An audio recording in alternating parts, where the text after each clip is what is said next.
my name is Grace Mbote, and in this lecture we're going to learn about data modeling. So what is the aim of data modeling?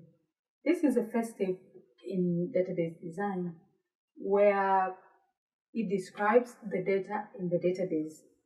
It also shows the relationship between the data and explains the constraints on the data. So what is a data model? A data model is a collection of notations which describes data characteristics, data relationships, data constraints, and data transformations. And now let us learn on data abstraction. What is a data abstraction? Data abstraction is a process of representing the essential features of a database without showing the implementation details, meaning that hiding away the technical details to the end user. It generally involves masking the complexity from the users through several levels of abstractions. This is aiming in simplifying users' interaction with the database. Now let us learn on the degree of data abstraction. These are the levels, and this is also known as the database architecture. The levels, the different views of data from the user's endpoint. First of all, we have external model or external view. Then we have a conceptual model or a conceptual view or conceptual level. We have an internal model. We also have a physical model.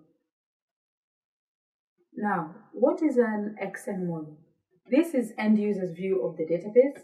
It contains multiple and different external views. It's also similar to a real world as perceived by the user. And now let us learn about conceptual model. A conceptual model is a global view of the data. It contains what data is stored in the database. And it also shows the relationship among the data. An entity relationship diagram or entity relationship model is a good example of a conceptual model. And a conceptual model is usually a DBMS independent. That means it doesn't depend on any type of a DBMS. You develop your conceptual model, whether you use a proprietary database or open source database, any type of database. A conceptual model is a conceptual model. It doesn't depend on any type of a database that you're going to implement at the end. Now, let us learn about internal model. An internal model considers a database as a fixed size records. This is closer to the physical model or physical level that we're going to talk about next. An internal model is a representation of database as seen by DBMS. And this is software dependent. That means an internal model depends on what type of a database that you're going to implement at the end, what type of a DBMS software you're going to select. Now, let us look at the last level, a physical model. A physical model is a physical representation of data. This is the lowest level of abstraction. It describes how data is stored in the storage medium, and it's software dependent and also it's hardware dependent.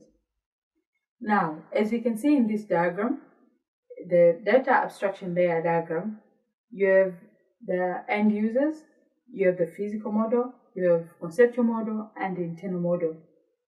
And finally, you have the users, the different users, view 1 for user 1, view 2, and view 3, which are all contained in the external model. This is the view that it's a global view. It's how end user sees the database. Now let us learn about a database schema. Database schema is overall description of a database. It's usually represented by entity relationship diagram, and data independence is the capacity of changing the schema at one level without affecting another level. Now let us talk about the data model. What is a data model? A data model is a model which provides a logical structure of a database. This determines how data can be stored in a database and also determines how data is organized in a database. There are several models within database system. Now let us talk from the evolution of database up to now, what kind of models that have been used by different organizations and different technical experts in developing different types of databases. The first model is hierarchical database model, which is organized in a tree-like structure, whereby data is stored as records and each entity has one parent, and each entity can have one or more children.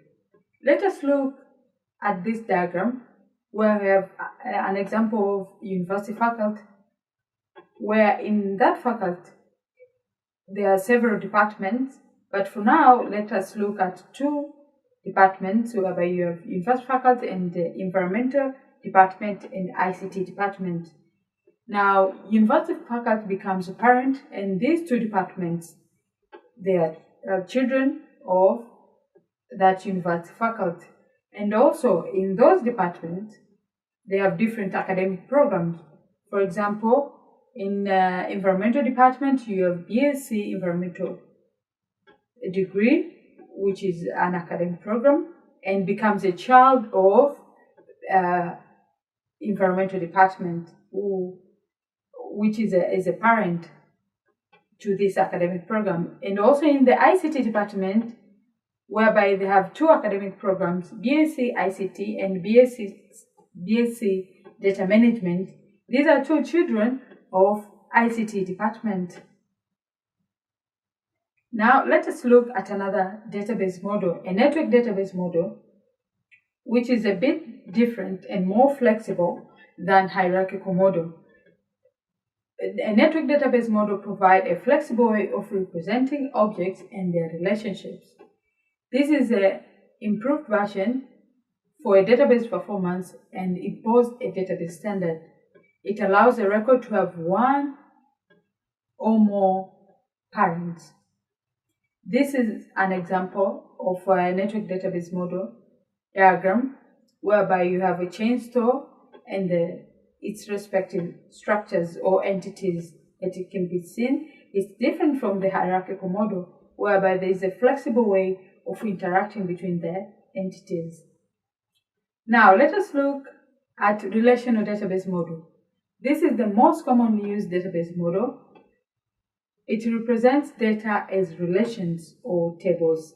That means the entities are known as tables or relations. That's why it's called a relational database model. The main components of this model is relations, which are entities, and relationship. This model was developed by E.F. Codd in 1970s, but it has been used up to today to develop different kinds of database software. This is an illustration of a relational database model where you have three tables or three relations which are related. Now let us look at object-oriented database model. Object-oriented database model must have object and object identifier. It has attributes and methods. It must have a class, and it must have a class hierarchy and inheritance.